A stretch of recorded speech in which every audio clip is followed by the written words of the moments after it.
Hey, what's up, rock stars? It's Rox coming to you today with a review for Love and Hip Hop, The Family Reunion, Season 1, Episode 4. So, you guys, I was watching it last night, and I came to the conclusion that the show is really not good. It is missing something. I don't know if it's because Mona's not involved. Whatever Mona Me, her and her team put, whatever kind of special sauce, the flair that's put into the shows when she was responsible for producing it. Look, I'm sliding off slowly here. What's happening? Wait a minute. Hold on, y'all. Whatever stank that Mona and her people put into the show is missing, and it's just not good. First of all, it's unnecessary. With the exception of Scrappy, Bambi, and Erica's storyline, nobody else really has anything going. I don't believe Yandy and Juicy don't get along like that. You know, I know Jock is trying to get a relationship with his son, but it ain't that serious where we got to be, you know, it's not that deep. Carly and her daughter potentially could have, you know, theirs is probably real as well, but it's not attention grabbing. And, you know, so it's just sort of like the whole show is just like, I mean, you know, I could do without it. The next show that's coming up, is that going to be a VH1 MTV production as well? Is Mona not involved in this shit anymore? Like, if that's going to be the case, then I don't know, you guys. Look, we ain't gave Mona her credit. That bitch was doing something because, yeah, it's just not... It's just like they really are trying to come up with something, and it just ain't grabbing me. Last night, I was like, this show felt like it was 3 hours long, y'all. Anyway, I'm going to go on and do the review because I got to get on back to work, you guys. So let's get to it, shall we? All right, you guys, so the show started where it ended last week, which was with them all sitting around the table. Remember, Yandy was having the Black Lives Matter dinner for everybody to just... you know, just to talk about the plight of the Black people right now. She feels like it is the responsibility of all Black people, at least the Black people at that table. It's important for them to use the platform that they have, even if they're not going to go out and marching on the streets. You know, they can still speak up, they can still speak out, they can still make a difference. So we get on the subject of voting, voting and how we encourage Black people to be more motivated to be a part of, you know, the process. Tamika says that Black people never have really felt like they were a part of the process. And even Trick, even though we shouldn't be going by nothing Trick Daddy say, but, you know, Trick said he voted for the first time in this past election. And that was because he was a felon and he couldn't vote before. But his parole officer or whoever, he was told that he was able to vote now. So that was why he did vote. Voting is really important, you guys, if we didn't know that from the last election. And let's talk about it this week. I'm definitely going to talk about voting rights and how they are trying to, they're really trying to restrict voting. And it's serious, you guys. So we'll talk about it then, but they did touch on that there. Of course, they talk about YSAP, the fact that 70 million people have voted for him. So, you know, odds are somebody at that table had voted for YSAP. Pears does mention that Ray J was one of the ones that was in support of 50 Cent, who was in support of YSAP because YSAP was giving tax breaks to the rich. Even though Ray J didn't speak up, you know, he kind of looked down, looked around. Actually, the whole scene at that table was like people were uncomfortable and kind of looking around. And I kept on catching all these side glances and everything. So the things that they were saying, even though it was edited to look like it was all good, I mean, it was a weird vibe at that table. And of course, a lot of it was because of Trick Daddy and his super misogynistic, male chauvinist ways. He thinks a lot like T.I. does. Like, you know, women can't run the country. Women, and it's obvious because there are some places around the world where women are not able to even show their faces, you know, and all of this. We ain't talking about around the world. We're talking about this country right now. And definitely women are able. It's the year of the woman. We all know that. there are a lot of men who still can't seem to get on board. But so, you know, everybody at the table, the general consensus was like, don't nobody listen to Trick. You know, even Bambi said she gonna call him Uncle Maurice from now on. But you know, the whole time they was like, what? You know, he got to talking about how women take, you know, so long to get ready, and they get their lashes done and their hair done, and they put their outfit on, and they do this and they do that. And I was just like, what does that have to do with anything? Okay, you ain't trying to look at a hooker book, are you? We could say a lot about that subject, but I'll leave it alone. You know, so it's just sort of like, ugh, what is wrong with Trick? His whole thing is the woman should support the man. You know, if the woman is taking care of the man, you know, cooking and cleaning for him, and I guess, you know, letting him do his business on top of her, then he will provide for her. Well, yeah, I guess in a if you want to call that a perfect world, women got shit to do. We can't be cooking and cleaning. I mean, if that's what you choose to do, fine. But you can't expect a woman to just be sitting around cooking and cleaning and, you know, fucking to a man's every whim, and then, you know, he gonna provide for, and a lot of men don't provide. Women do that for their men, and they still don't provide. Some men do, some men don't. You know, there's no absolutes here, but I'm just listening to Trick Daddy, and I was just like, oh my God, he's so embarrassing. What was the guy's name that was there? The poet rapper. He did try to soften the blow, and what he said was that what he believes Trick Daddy is trying to say is that men and women are a team, and that one doesn't work without the other, and that they need to be able to be there for each other and uplift each other. And I was just like, oh, is that what Trick was trying to say? Because that is not what I heard, but you know, we want to keep a little positive spin to this, then okay, we'll accept that. But we know that ain't what the nigga meant. Now, the next day, you guys, I still can't figure out the weather. I guess in Arizona, in the mountains, it's probably very cold in the morning, cold in the evening, and then it's warmer during the day. Because, I mean, sometimes you'll see people in big-ass jackets. You know, Ray J's still walking around with that damn coat, a blanket on. And then you'll see somebody in a bathing suit and a little short sleeve, you know, shirt. And you know, so I was just like, what is the weather doing? So I guess that's probably what the issue is. Jock said that the night before was really deep, really heavy. And, you know, he just feels like people are getting a feeling of a homesickness. They only been there 4 fucking days. I mean, why would you be homesick? But anyway, he said he feel like people getting homesick. So he gonna have a Jock block party like what he does out here in Atlanta, and you know he gonna just try to bring everybody together so they can enjoy each other and have a good ass time. The girls before the block party, we see Trina, Sierra, Paris, and Joy. They're sitting around the pool and they're just talking about the night before how, you know, Tamika is just so unreal, how well of a speaker she is. Trina felt like she was speaking off of a teleprompter or something, how perfect her speech was. I told you guys that I feel like Tamika is a very, very well-spoken public speaker. They get on the quick subject of politics, you know, talk about the fact that they only voted for Joe Biden because Kamala Harris was his running mate, you know, and that she was a black woman, and they was really just voting for the black woman. I mean, whichever way it needs to happen. And of course, they touch on Trick Daddy and all of his crazy talk. Joy said when she and Trick Daddy were married, that was the way that he would talk to her. He would say things like he made her. And, you know, of course, Trina over there, who's always, you know, trigger happy and ready to go off on some damn body. She's fussing about how ain't no man never made her, and some man tried to tell her that and she didn't. I was just like, girl, calm down. It's all right. It's all right. We know that the man ain't made you. You know, I only got one mama. My mama's a... I said, okay. But the thing is, we ain't listening to Trick. We not listening to Trick Daddy. But anyway, yeah, they feel like they're going to get more, you know, involved. This whole Black Lives Matter movement, just listening to Tamika speak, they had them motivated. You know, Sierra was just like, I'm going to use my platform to... like...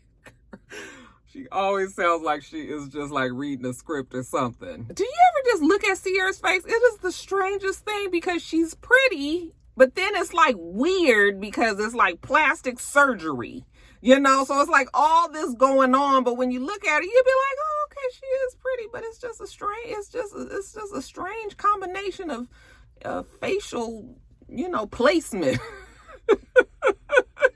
Anyway, you guys, they about to go to the Jock block party too. Next, Trick Daddy and April is having a conversation. And see, this was the part that really made me just be like, this show is not good. Like, why is Trick Daddy sitting down talking to April? There would be no reason that April would actually sit down with Trick Daddy. I can't even see her giving that man the time of day. Okay. But because I guess we gonna try to, Trick was showing some sort of interest in the little, Tiger Woods thing that she had going on. He's sitting there talking to her. And he's putting his foot in his mouth. And April is just like, why don't he just ask me? If he want to ask me what I am, I can tell him what I am. Okay, I'm Taiwanese, Japanese, Native American, such and such and such. I was like, girl, you all that? How many parents you got? People be killing me when they be telling us all this that they mix with. Child, just say the main two things. We don't need all that extra down the line. She was being nice to him, and she was humoring him and everything. But, he's just so... Oh God. He's just one of them ones, child. You just gotta pray for him and move on. She was like, after last night, she can't see herself talking to Trick Daddy. I said, girl, before last night, you was never trying to talk to no Trick Daddy ever in your life. Child, anyway. Now, Carly and her daughter are having a little bit of a confrontation, because the daughter wants to wear this sheer shirt to the block party. And so she's asking Carly for the shirt. And Carly was like, you're not wearing no sheer shirt to the block party. Now, remind you, this girl is 26 fucking years old. Carly, everybody know I don't play about my daughter. What you got to play about? you know that she can still wear it, right? And she probably will wear it when you're not around, right? So it's just like, oh my God, you would think the girl was 16 years old. So they're arguing about it. She's like, why can't I wear the sheer shirt? You act like you think you grown. Okay, why don't you pay these bills then? And I was like, oh, so that's what it is. You got her under your control because you paying her bills. Okay, well, you know what, Jasmine? Maybe it's time to get off the pot, girl. And get out from under your mother like that, because that shit is annoying. Like, she is not even 19. She is almost fucking 30. There's a knock at the door. It's Paris. And she was like, what you guys wearing to the block party? And, Jasmine says, well, I want to wear this sheer shirt, but my mom won't let me. And she was like, why? Why can't she? She's grown. And, Carly, she not going to give her the shirt and all this. I was just like, oh, God. We get it. You care about your daughter. You gonna make sure she good. Jasmine goes to get ready, and Paris and Carly sit down to talk. Now, we've been watching Love and Hip Hop for how long now? It's been 10 years, right? It's been 10 years. It's been 10 seasons, at least, of Love and Hip Hop. All right. Please tell me why we've never heard that Carly Red had some sort of something happening with Ray J in the past. That has never come up. Now, granted, they're not on the same franchise, and, there will really be no reason for it to come up. But I'm still just sitting there like, that sounds like bullshit. But, I'm just like, I would imagine Carly wouldn't be lying on her puss like that. It's different for women. If it was coming from Ray J, then it would be different, But it shouldn't be that surprising, like Paris said. Because Ray J is Ray J, and then really Carly Red is Carly Red. Carly has been with a whole bunch of people, but the bitch is old. She 50, right? So, she's... She got some bodies under her for sure. But I'm just like, and then why did you even have to tell us that information? Oh, it was a long time ago, though. But she says that, but he hasn't changed. She don't think he's changed. Like, there ain't really no good men out there. Jock ain't really changed and all of that. Well, have you changed, Carly? That's the question of the hour. Are you any different than you were when you was fucking around with Ray J? And hell, even when you was fucking around with Jock. It was so disrespectful. Even though Princess is not there, even though Princess and Ray J got they shit for sure, they still together. And, girl, we didn't need to know that. We did not need to know that, if it was even true. It was so random, and it just came out of nowhere. Girl. Now, we see Mendices and Fizz. They're talking to Scrappy. And Mendices is just talking about how proud he is of Yandy, you know, the things that she's accomplished, you know, while he was in jail. You know, she's turned into this full-blown activist, but he also worries about the safety. And a lot of the things that she does, you know, he don't always agree with. You know, she put herself in harm's way. We see how they, you know, the police beat these protesters, how they arrest the protesters, they spraying them with mace. I mean, we seen the video when Yandy was sprayed with mace. Remember how she couldn't barely breathe with a pepper spray or whatever it was? So he was just like, I don't really always agree. So it is stressful for him to always have to worry about his wife. I mean, she does have a family, she has kids there, and really anything could happen out on them streets. Scrappy says that he always thinks about that when he sees Yandy out there on the front lines. You know, he always wondering like how Mendices feels, because, you know, he would be like a stressed out mess if something like that was going on with his wife. And when you be watching the TV, he said just like watching the police beat on those people, like it just takes something out of them. Like it takes your soul to have to see that. And imagine having to see that done to your wife. So I told you Jock is in charge of the block party. He's setting up the little, you know, dishes. I guess he's going to have some food represented from each area that the franchise is from. So Miami, Los Angeles, Atlanta, and New York. And Erica walks up. She asks him how he's feeling, you know, with Mo3 being killed. And he just wants to know what his purpose is. You know, he wants to be fulfilling on this earth while he's alive and all of that, you know. So we have a deep conversation real quick because we got to get on with the business of this. He's still bothered with the fact that Scrappy and Erica haven't had a chance to talk.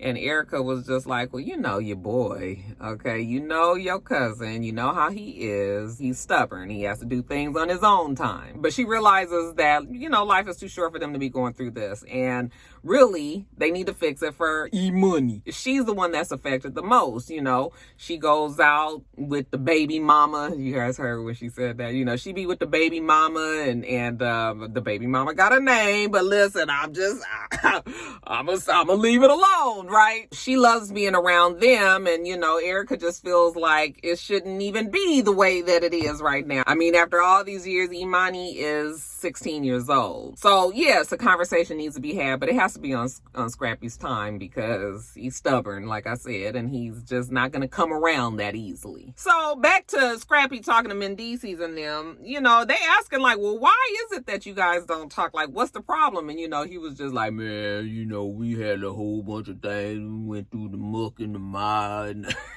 I was just like, ugh, open your mouth, marbles, okay? But he said that, I mean, we already know it was drama. It was shit. It was bad. He just, for whatever reason, can't get past it. And as far as he's concerned, the only time that they would need to talk if it was an emergency, if something happened with E-Money.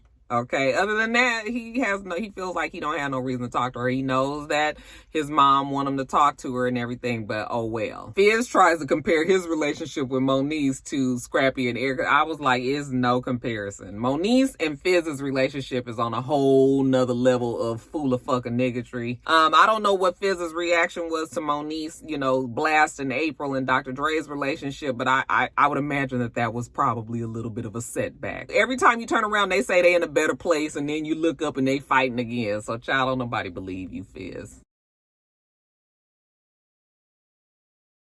Getting on to the block party. So, you know, they there, you know, Jock tells them that he got food for everybody from different places. So, you know, from Miami, he got, what, Cubano sandwiches? Is that what he said? Excuse me if I'm saying the wrong word, you guys, but he got some sort of sandwiches that's popular down there, and some the red deviled egg. I mean, not deviled, the soaked eggs. Ray J was impressed. Eggs that was boiled in red. He also got tacos, street tacos and street corn from LA. He's got cheesecake from New York. He's got peach cobbler from Atlanta. So everybody can just dig in and, you know, have a good time. We're gonna drink, we're gonna laugh, we're gonna dance, and we're gonna do all of that. So child, we see them do their little Soul Train line. I was like, what music is playing? I bet you ain't no music playing. Child, they was just going and having a good time, and I just was listening for that music because it sounded like they had it edited in. So it was just like, how silly y'all must look up here with this Soul Train line. It's almost low budget. budget. It's almost low budget, you guys. When I'm watching it, I was just like, it's really not good. Let's just talk about Bambi and Erica. So Bambi says she's going to have to lead this situation here. Obviously, Scrappy can't seem to do it. So you know what, her and Erica was like, we just really need to sit down and have a real discussion. And Bambi was like, okay, well, we can do that. We can do that now. Okay. So they walk off, and to make a long story short, you guys, they both were like, okay, it's been too long. There's really no reason for us to still be fighting. You got beautiful kids. I got beautiful kids. We've turned so many corners since all that drama that was going on. And, Bambi was just like, I feel the same way. Erica was like, when money is over there with you, she loves you and she loves to be around you. And, I just feel like we should always be able to communicate. And so we ain't got to be besties or nothing, but if there's an issue or if there's something that you want to talk to, you could call me, you could text me. Like, we ain't even got to go through Scrappy. And Bambi was like, yes, I feel the exact same way, and really there's no reason for Scrappy to be involved. They're going to have a relationship. But I'm sitting up here, I'm feeling all the warm and fuzzies and everything, because Bambi and Erica, as far as I could see right there, they look like they was on the same page. But then when Erica goes to the confessional, she says, well, I don't know how Bambi is going to be in the future, but it seems like, she's grown up and matured and she's ready to make some changes. And I was just like, bitch, what about you growing up and maturing and making changes too? See, that's the part about Erica that's slick, because it was unnecessary for you to say that. All you had to do was say, oh, even if you kept the first part and been like, yeah, I don't know how it's going to be in the future, but it looks like me and Bambi on the same page, and let that be that. But, she's grown up and she's mature, as if she was childish before. Maybe she was childish, but you were childish too, Erica. Okay? So that was the part that just had me going like, But I'm going to still stay positive, because it still is a very big step forward for these two. Scrappy is very touched that he sees him. He was just like, and it's always the women that bring shit together. And that shit right there should let you know that women are much better at, what is the word that I'm looking for? Talking it out. What is it? Starts with a D. Not dialogue. Diplomacy. Because women know how to negotiate. Women know how to talk to each other. We, when we really need to, we know how to do it. I know it'd be some bullshit with women too, but I'm just saying there's no reason that women couldn't run this country. Okay. So, Scrappy is happy, and he come talking about he gonna have a Bible study, for everybody, because he want to, bring God into this whole thing, so he can get his mind right, and then maybe he'll talk to Erica afterwards.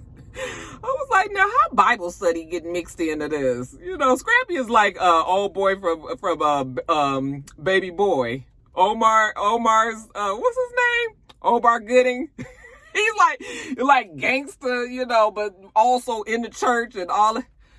Okay, Bible study. But anyway, at the block party, Ray J was just like, you guys, everybody gather around. Come on, ladies, come around. Come on, ladies, come around. I got a special surprise for the ladies. Let's take it back to R&B. Let's make it feel good. If we had one wish, I said, uh-oh. You're not about to sing One Wish, are you, Ray J? You guys, I know I told you guys a million times when we booed Ray J at the Midsummer Night's Magic, the All-Star basketball game. He didn't sing One Wish, though. Well, did he? No, he sang Wait a Minute.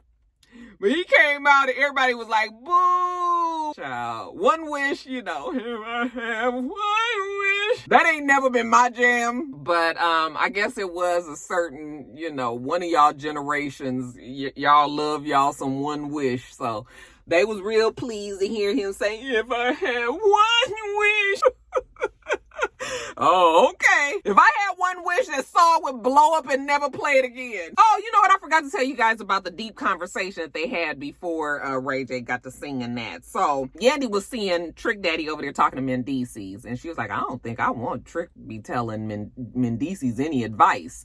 And Ray J was like, Trick told us some good advice. He gave us some good advice. Oh, really? What did he say? He want us to know about respect, but what about if a woman don't have respect for a man? So we get on that whole conversation. How women talk to their man and call them punk bitches and all of that, and how men call women bitches and all of that, and how no man should be calling their woman bitch. And, you know, we've had this discussion here on this channel quite a few times. I've told you guys that there's a right way to argue. Of course, I know emotions get in the way. We be frustrated and all, but I mean, I done told you guys, like me and Mr., we've never said fuck you to each other. I would be so devastated if he ever said something like that to me, if he ever called me a bitch. I mean, we've had plenty of good fights, you know, good arguments, not physical fights or nothing, but we've had plenty of good ones. But I think that there is a line that you never are able, like there's a bell that you can't unring. And when you say things like that, it just changes the scope of your relationship. I don't like to hear men, I told you guys, I don't like to hear men call women bitches. I know that like gay men will say bitch and all that, and it's meant a certain way, but you know what I'm talking about when I'm talking about when a man is like, that bitch. So that was a conversation that they were having here. And when I hear women talking to their man and be calling them all kind of punk ass bitches, and I was just like, who said? And then what man is gonna still be around to listen to that kind of abuse?